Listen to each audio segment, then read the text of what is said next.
I'm out here in the cradle 6 days after Ironman South Africa and really just enjoying riding for the sake of riding and just for the gift that it is to be on a bike.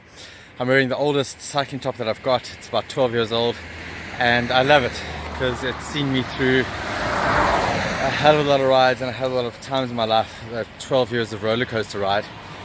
And I am wearing a pair of pants that have been expertly sewn together, stitched together recently, and I held onto them. And the reason they got torn was because they got hit by a truck a number of years ago while I was cycling. And it got me thinking while I was cycling now about how I love to live in denial. And part of the pants, me keeping the pants, is the denial of the danger of cycling. And I'm wearing them now because I dig wearing them now, because it's a kind of a up yours to all the motorists and the trucks and everything else out there that is a pitfall for a cyclist.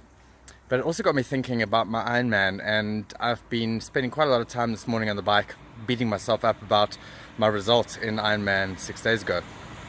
And for a lot of people, they'd think that is just totally ridiculous because it was just an amazing thing to be out there. A whole bunch of other people have said to me that, Rich, if you hadn't smashed the bike so hard and gone so hard on the bike, you might have had a better run and your time would have been better. And unfortunately, that just isn't true. I rode comfortably within myself. My legs were always good. My heart rate was always low.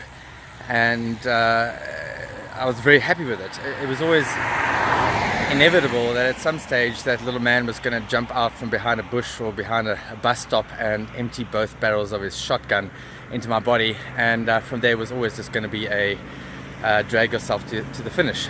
The fact that it took so long for that little man to find me is what's really remarkable. But the denial is an interesting thing. So I'm beating myself up a little bit because in my head there's the denial that says, but Richard, you 4 months into remission, your body's fine, everything's fine, surely you could have gone sub 10:30.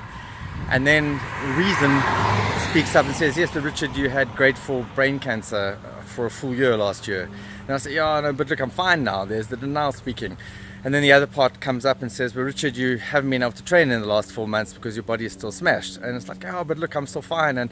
But you don't know my body, and there's the denial. And then there's the part that says, Richard, but you went through 62 chemotherapy sessions last year, and how on earth do you expect your body to even get through an Ironman? And then there's, oh, but you don't know me, and my body's stronger than you think. And there's the denial speaking. And that denial is an incredibly powerful and incredibly positive thing.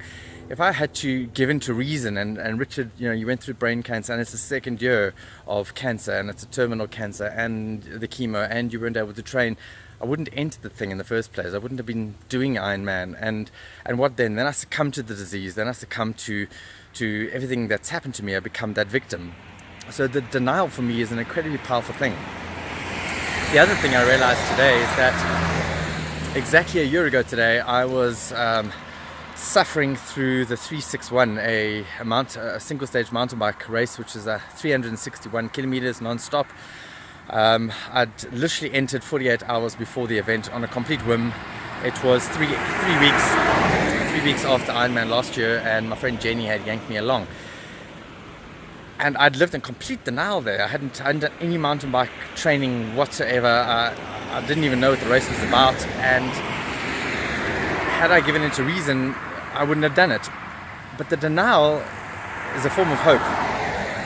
And you've often heard me say that hope is a useless concept, and it is, unless it is coupled with an action. And my brand of hope was the denial. It's somehow I believe that if I can push my body through this thing, if I can do an Ironman, if I can do an Ironman without any training, if I can get through last week's Ironman, when the longest run I had since the end of January was 12 Ks, and still get to the finish line, wow, there's the hope. The hope is that I'm somehow going to get better. The hope is that I'm somehow going to find the strength I used to have before I got cancer. That somehow the hope is that if I can keep on doing these things, somehow I'm going to reclaim some of what I used to be before I got cancer. But hope is useless unless it's coupled with an action. And for me, the actions was a very healthy form of denial. So that's just some food for thought. If you like the video, please hit like, please follow me for more, and till next time, cheers.